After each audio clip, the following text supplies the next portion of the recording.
Item número: SCP-610.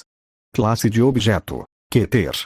Procedimentos especiais de contenção. Devido à vasta área infectada coberta por SCP-610, contenção é impossível. O isolamento da área provou ser muito mais efetivo para este fim, e o governo russo garantiu permissão à Fundação para estabelecer um perímetro para impedir que indivíduos entrem nas áreas da infecção sob o pretexto das localidades serem utilizadas para treinamentos e operações militares. Se qualquer organismo demonstrando características consistentes com a infecção de SCP-610 ser avistado no perímetro, o protocolo estabelecido requer que o sujeito seja engajado à distância com armamento de porte pequeno até ser imobilizado, então executado da maior distância possível, utilizando armas e munições incendiárias. Qualquer organismo vivo que entre em contato físico com um organismo infectado por SCP-610 é considerado descartável e deve ser terminado e incinerado imediatamente. Qualquer indivíduo que se aproxime por até 3 metros de distância de um organismo infectado por SCP-610 deve ser retirado imediatamente da área, isolado do resto de sua equipe, e sujeito a tratamento médico unicamente remoto para determinar se ocorreu infecção, e as ações necessárias baseadas na avaliação. Os vetores para a propagação da infecção de SCP-610 atualmente conhecidos são focados no contato físico. A exploração com drones em áreas extremamente infectadas retornaram amostras de ar com partículas minúsculas que, quando expostas a complexos orgânicos, resulta em infecção por SCP-610. Os resultados destes testes em particular revelaram que a maioria dos sintomas latentes demoram vários dias para se manifestarem, porém há casos em que não ocorre a manifestação de sintomas. A única exceção a isto são em casos em que ocorre o contato direto com o tecido exposto dos pulmões e do fígado. Estes testes em particular também mostram um grau acelerado de crescimento, necessitando a incineração do ambiente de testes após 24 horas do período de exposição inicial, demorar até 2 horas para cumprir com o protocolo de limpeza. É um risco que compromete as instalações. Visto que esta modalidade de crescimento acelerado ocorre apenas em material orgânico existindo fora do corpo humano, esta forma de infecção é considerada de baixa preocupação. Estas peculiaridades levantaram uma série de questões associadas à possível origem da infecção conjuntamente com a falha relacionada a dados expurgados. O protocolo de contenção continua sendo a política de terra arrasada no momento, e não há preocupações em relação a transmissões por água ou ar, e parâmetros de contenção à infecção estão ativos para barrar mudanças situacionais no campo.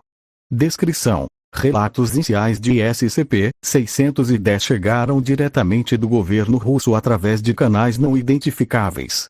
Estes relatos consistiam primariamente de desaparecimentos de fazendeiros na região que não tiveram atenção relevante até que a polícia local, a polícia regional e, finalmente, um agente governamental falharam em relatar seus estados após um período de 72 horas.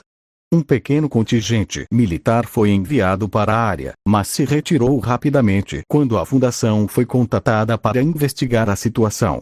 A área afetada por SCP-610 está próxima do Lago Baikal, na região sul da Sibéria. Regiões conhecidas afetadas pela infecção estão marcadas no mapa fornecido à Fundação, acessível neste anexo. Os perímetros de contenção estão marcados em azul circundando as áreas infectadas, e no momento deste relatório, nenhuma outra localização foi identificada abrigando o SCP-610. Incursões aos perímetros de contenção devem ser reportadas antes de serem conduzidas, confirmadas durante a exploração, e esclarecidas imediatamente ao retornar. SCP-610 aparenta ser uma doença de pele contagiosa cujos primeiros sintomas incluem erupções cutâneas, coceira, e aumento na sensibilidade da pele. Após 3 horas, a doença causará manchas que se assemelham a cicatrizes graves nos tecidos nas áreas do torso e dos braços, espalhando-se para as pernas e costas após 1 hora dos primeiros sintomas, consumindo a vítima completamente após 5 horas. Exposição a altas temperaturas diminui imensamente o tempo qual o contágio se espalha. Infecções completas do organismo foram reportadas ocorrendo em menos de 5 minutos. Após infecção completa, todas as funções vitais da vítima irão cessar por aproximadamente 3 minutos, reiniciando 2 ou até 3 vezes mais ativa do que o grau normal de atividade num humano normal não infectado. Após isto, o tecido cicatricial começará a se mover por conta própria, e crescerá numa taxa acelerada. Neste ponto, características humanas comuns começarão a desaparecer sob a infecção, sendo que o trajeto mutagênico é, aparentemente, completamente aleatório. Indivíduos observados neste estágio da infecção foram documentados sofrendo crescimento de até 3 ou mais membros corporais como braços e pernas. A cabeça também pode se tornar amorfa, alongada ou alargada, e partes do corpo do indivíduo podem se abrir ao meio, de onde anexos adicionais de carne irão crescer. A duração deste estágio da infecção é desconhecida, e nem todos os indivíduos infectados parecem progredir para os estágios mais avançados. Sob condições desconhecidas, certos indivíduos infectados irão cessar movimento e se colocarão numa localização que o mesmo considera adequada, onde se enraizará. O tumor latente de carne no indivíduo então começará a se espalhar pelos objetos nos arredores, consumindo-os. Estes objetos não espalham agentes infecciosos como as criaturas vivas. Os efeitos de contato com estes objetos são relatados posteriormente neste documento. Assume-se que este comportamento se desenvolve para criar um ambiente propício para o crescimento e desenvolvimento contínuo de outros organismos infectados. Observação de organismos humanos vivos infectados por SCP-610 é impossível, no viés que estes infectados procuram imediatamente por assistência, de maneira natural ao impulso humano, resultando em infecções não intencionais. Indivíduos infectados no estágio posterior ao aparecimento de cicatrizes no tecido corporal procuram tentar ativamente e agressivamente infectar outros seres humanos que se aproximam numa área ainda indefinida. Está estabelecido que no caso de um infectado ser capaz de visualizar e observar não infectados, o indivíduo infectado tentará atacá-los. Se o infectado não possuir mais visão, uma distância de no mínimo 30 metros é considerada segura.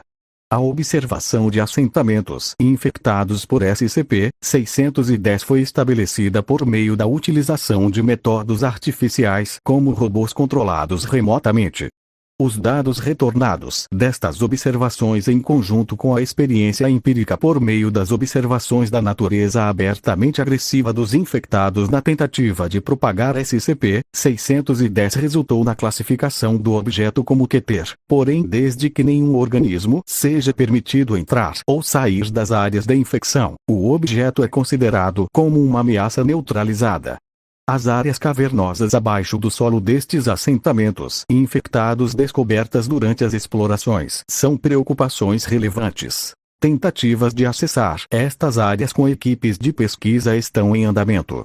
Relatórios de campo. SCP-610-L1. Um pequeno rover exploratório controlado à distância foi enviado ao sítio A para localizar funcionários desaparecidos. SCP-610-L2. 3 indivíduos classe D infectados são enviados ao sítio C com equipamentos de gravação. SCP-610-L3. Descoberta inicial das entradas para os túneis abaixo do sítio A. SCP-610-L4. Exploração não tripulada dos túneis do sítio A. SCP-610-L5. Exploração tripulada dos túneis do sítio A. O seguinte relatório de campo está disponível apenas para funcionários de classe A ou superior.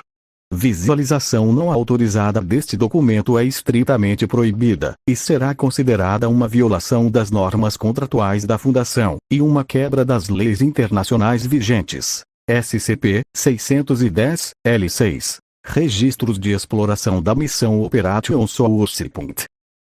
SCP-610-L1. Após estabelecer a contenção do perímetro para SCP-610, o governo russo aprovou nossos pedidos para pesquisar e investigar a área.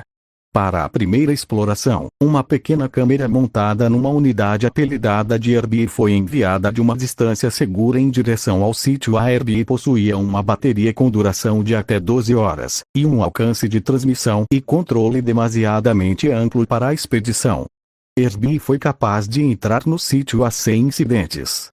A paisagem dos arredores do sítio mostrarão os estágios iniciais da assimilação de indivíduos infectados por SCP-610 que haviam se enraizado em intervalos aleatórios pelos destroços do vilarejo.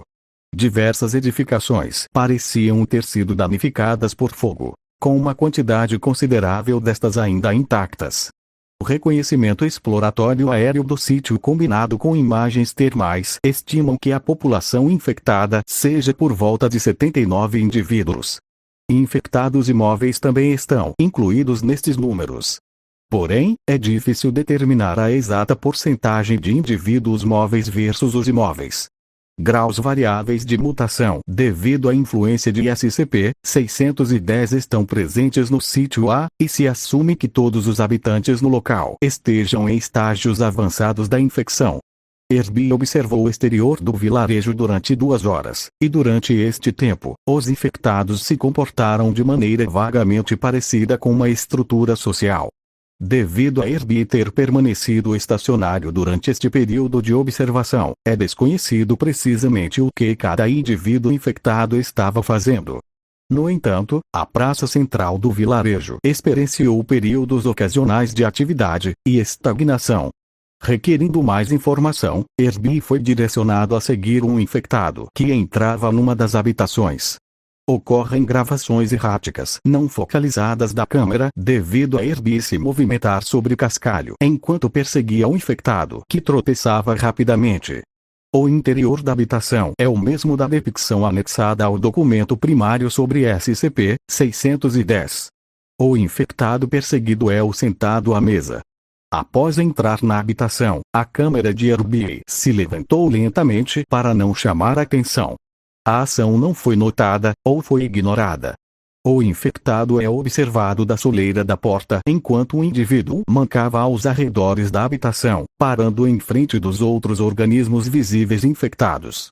Porém, o indivíduo aparenta ignorar o infectado adicional abaixo da mesa, que enquanto móvel, não deixa a área. O que a criatura era antes da infecção não foi apurado.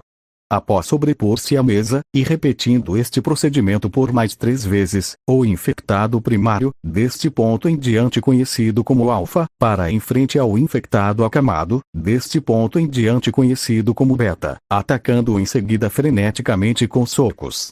Beta é incapaz de sair da cama por motivos desconhecidos, mas não está completamente imóvel, visto que o indivíduo agita os braços em resposta ao assalto de alfa.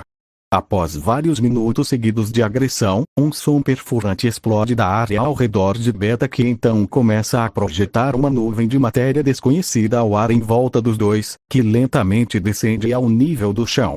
A forma de vida desconhecida à mesa, além de Beta, começa a sofrer contrações musculares, aparentemente convulsionando, enquanto Alpha circula ao redor da sala por mais 2 vezes, parando novamente à frente de cada organismo infectado, ignorando o organismo sob a mesa, e Beta. Após estas 2 voltas, Alpha se senta à mesa, posicionando os 3 pratos sob a superfície como se estivesse configurando as preparações para uma refeição. Após os pratos serem posicionados, os tentáculos faciais se estendendo de Alpha contorcem-se, enrolam-se ao redor de um dos pratos, e então se separam do indivíduo. O processo é repetido sobre cada prato. A imagem anexada ao documento primário de SCP-610 documenta este evento. Após cada prato ser preenchido com a carne de Alpha, o indivíduo deixa a mesa, e se aproxima de Herbie, que é movido do caminho de Alpha. Alpha deixa a habitação, mas a câmera de Herbie permanece focada na mesa. Após alguns minutos, um grupo compreendido por 6 ou 7 infectados adentram a habitação, ainda ignorando Herbie. Cada infectado cambaleia como se sua movimentação fosse dificultosa, sacudindo com cada passo, e contorcendo-se. Estes infectados circundam a mesa, e cada um se reveza em turnos, pegando punhados da substância deixada por Alpha, pressionando-a contra qualquer orifício possível. contra a boca, contra o torso, contra as costas, contra as axilas. O grupo se retira quando todos os pratos estão vazios. Herbie permanece no local durante mais alguns minutos antes de retrair sua câmera e sair. Imediatamente